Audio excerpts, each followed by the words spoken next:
Today, we'll be taking a look at the 2024 electoral map based on Nate Silver's newly updated 2024 election forecast. Nate Silver was the founder and head of 538 for over a decade, and in 2024, he is releasing his very own model to predict the 2024 election. And so today, we're going to be taking a look at the electoral map based on his forecast. And so overall, he gives Trump a 59% chance at winning the electoral college. She still has Harris slightly favored in the popular vote, but it's not going to be enough for her to win back the White House. It is clear, according to Nate Silver's new forecast, Donald Trump is the favorite. This is his race to lose.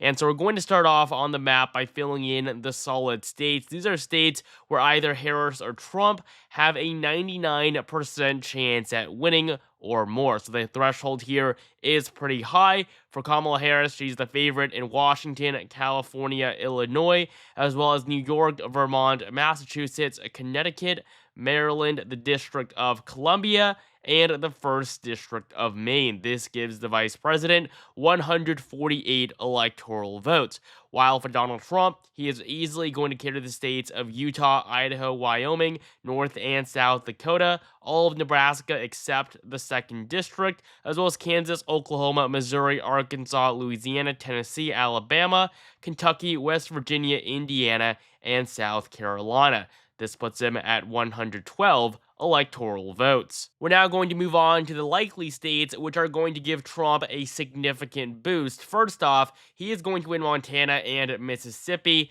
These typically are solid red states. Trump won them by 15 plus margins in 2020, but fundamentally they're slightly less conservative than other states like Wyoming or Arkansas, which is why they're not solid on Nate Silver's forecast. And so likely states are one in which either candidate has between an 80 to a 99% chance at winning. So they are going to be significantly more competitive, but there will still be a clear favorite. We also have Iowa and Ohio going in the likely Trump category. Both of these states used to be super competitive just a decade ago. They were both won by Obama in 2012. Democrats thought they could win it in 2016, but in the end, Hillary Clinton underperformed significantly and lost both Iowa and Ohio by nearly 10 points. In 2020, Democrats were back at it again. They thought they could win. They eventually lost these two states by virtually the same margin.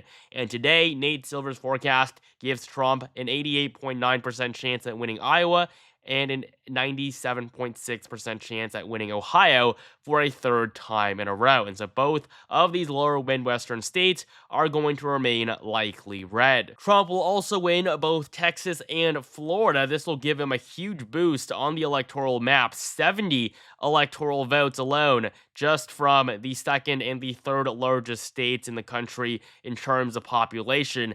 In Florida, Nate Silver gives him an 87.8% chance at winning. This is pretty significant for Trump because in 2016, everybody thought Hillary Clinton was going to win Florida. I mean, Obama won it in both 2008 and 2012. Donald Trump was seen as a big underdog 8 years ago. And then in 2020, nobody thought that Joe Biden was going to do worse than Hillary Clinton in the Sunshine State. But in the end, Donald Trump somehow expanded his margin from 2016 to 2020. Even though all the polls were saying that Florida would flip blue, Donald Trump came out on top. And in 2022, Republicans really cemented their dominance in Florida with the re-elections of both Marco Rubio and Ron DeSantis by solid margins. DeSantis was re-elected by nearly 20 points. And so Florida is no longer competitive. It is a Republican state, and that is what this forecast is saying. It is going to be likely red on our map, while in Texas, the former president had a 93.9% chance at winning. The Lone Star State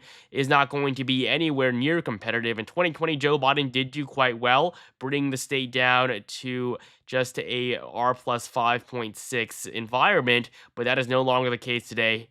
Kamala Harris is not going to perform nearly as well as Biden did 4 years ago, and so Texas will also be likely for the former president. We're now going to fill in the likely blue states for Kamala Harris, starting off on the West Coast with Oregon. It simply isn't as liberal as its northern and southern neighbors. In fact, the governor election here in 2022 went down to a single-digit margin. We also have Hawaii. Biden's handling of the Maui fires has been really poor, and that is one of the main reasons why people think Hawaii is going to be significantly more competitive than it was 4 years ago. In fact, Joe Biden did worse in Hawaii in 2020 than Hillary Clinton did in 2016. This is a state that is generally moving to the right, although it will take a very long time for Republicans to win here, as it is still one of the top 5 most liberal states in the country.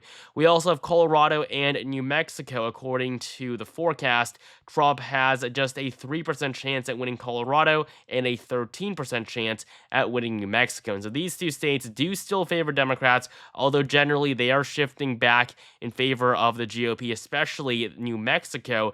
Trump lost the state by 11 points in 2020. He's probably going to cut that down to just a 6 to 7 point margin this time around. And in the future, as Democrats continue to have issues with Hispanic voters, New Mexico is only going to get increasingly competitive. Up in the Midwest, this is Tim Walz' home state. Minnesota's 10 electoral votes are likely to go to Kamala Harris. She currently has an 82% chance at winning, so it's barely likely blue, even though she is literally running with the state's governor. If Joe Biden had stayed in the race, there's no doubt Trump would be the favorite right now in Minnesota, but Harris has sort of avoided disaster by picking the state's governor to be her vice president, and so Minnesota is barely going to scrape by as likely blue on this map. While up in the Northeast, Rhode Island, New Jersey, and Delaware are also going to be classified as likely blue. They simply aren't as liberal as many of their Northeastern neighbors. And up in Maine, according to Nate Silver's forecast, Kamala Harris has an 88% chance at winning. It is still going to be a lot more competitive than it was in 2020. Kamala Harris isn't going to get anywhere near the 9 point margin Joe Biden won by 4 years ago, but she is still favored. And so, with all of these solid and likely states now filled in for both candidates, Trump leads with 215 electoral votes to Kamala Harris's 208. Before we continue, 85% of you guys are not subscribed, so please take the time to subscribe right now for more content like this leading up to the election in November, and join my Discord server to chat with me personally. Link in the description below. Moving on now to the lean states. These are states where either candidate has between a 60 to an 80% chance at winning. So these are the states that realistically could go either way, even if Kamala Harris is winning by a lean margin in, let's say, Arizona, just as an example. There's still a very good chance, up to a 40% chance, that Trump could actually win it too. So these states really could go either way. And we're going to begin with the first lean state for Trump. This is a state that I don't believe belongs in the lean red column, but it is Alaska. There was a recent poll where Trump wasn't doing that great, and that's knocked his odds down. But really, in the end, there's no way Kamala Harris is going to win here. Alaska is probably going to be solid red, but on this forecast, it will just miss out on being likely, and so it will be placed in the lean Republican category. We also have the 2nd District of Maine, where the odds for the former president sit at 73.4, but there's no doubt he is going to win it considering his success in both 2016 and 2020. Moving down to the Rust Belt, we have 3 more lean red states and then 1 more in the Midwest. I think the most obvious one here is North Carolina, 16 electoral votes from the Tar Heel state. It is the only battleground state that Trump won in both 2016 and 2020. It's a state that went to him by nearly 4 points in 2016 and then by just over 1 in 2020. It's a state that has only gone blue once since 1976, and that was Barack Obama's victory in 2008. There's no way Kamala Harris is going to be the 2nd Democrat to win here in 50 years. She simply doesn't have what it takes. Joe Biden couldn't win it against Trump 4 years ago. There's no way that Kamala Harris is going to do better than the incumbent president. Joe Biden really was the best nominee that Democrats could have put forward 4 years ago. Kamala Harris wasn't even close to even cracking the top 5 in the 2020 Democratic primary. And in 2024, the only reason she's the nominee is because the Democrats put her in after Joe Biden dropped out. Nobody voted for her, and Democrats are going to have to face the consequences of having a nominee that nobody really wanted. We also have 2 lean red states that Democrats simply aren't going to be able to win again just because of how narrow they were 4 years ago. In Arizona and Georgia, Joe Biden won by less than a third of a percentage point. These were the two closest states in the entire election. And again, Kamala Harris is nowhere near performing at the level of Joe Biden in 2020. In 2020, Joe Biden was leading not just in Arizona, Georgia, North Carolina, but also in Florida, Iowa, Ohio, sometimes even Texas. Kamala Harris isn't even anywhere near that level of dominance in the polling. And so she is not going to be able to win states like Arizona and Georgia that even Biden was barely able to scrape by with a victory in. And according to Nate Silver's forecast, Trump has a 68% chance at winning back the Peach State. And in Arizona, his odds are even higher at nearly 74. And now, as for Harris, we have just one lean state and one congressional district. The congressional district, obviously, is the second district of Nebraska. Kamala Harris is ever so slightly favored to win in a district that Biden won by 7 points 4 years ago. While up in New Hampshire, she is still the favorite. The Granite State does tend to lean left, even though Hillary Clinton almost lost it in 2016. Nobody thought Trump would get that close. In 2020, Joe Biden did do pretty well, but in 2024, Nate Silver gives her just a 75% chance at winning. New Hampshire is definitely going to be more competitive than it was 4 years ago. And now we have just the three tilt states. These states are ones in which either candidate has between a 50 to a 60% chance at winning. These are supposed to be the most competitive states in the country, but unfortunately for Kamala Harris, even if she wins all three of them, she will not get to 270 electoral votes. She could also even take back Arizona, and she's still only at 268. As long as Trump wins Pennsylvania, North Carolina, and Georgia, he will get back into the White House. It is that simple, and as of right now, Trump has an over 60% chance at winning all three of these states, along with Arizona. And even in Nevada, Wisconsin, and Michigan, Kamala Harris is not the favorite. According to Nate Silver's forecast, the vice president has a nearly 41% chance at winning Nevada, Trump at 59. The Silver state is almost going to be lean Republican. It probably will be in a few days, but as of right now, it will still be a tilt state.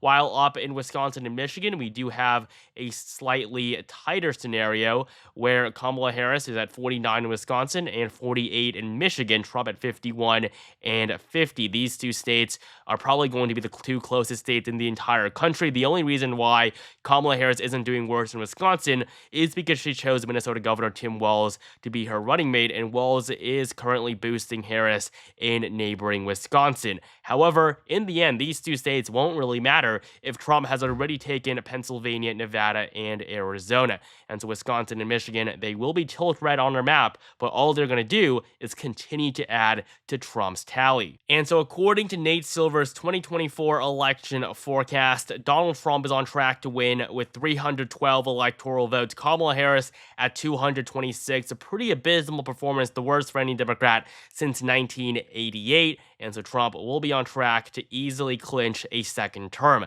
Thank you guys so much for watching. Make sure you like, comment, and subscribe right now for more content like this leading up to the election in November. And follow me on Twitter for daily political updates. Link in the description below.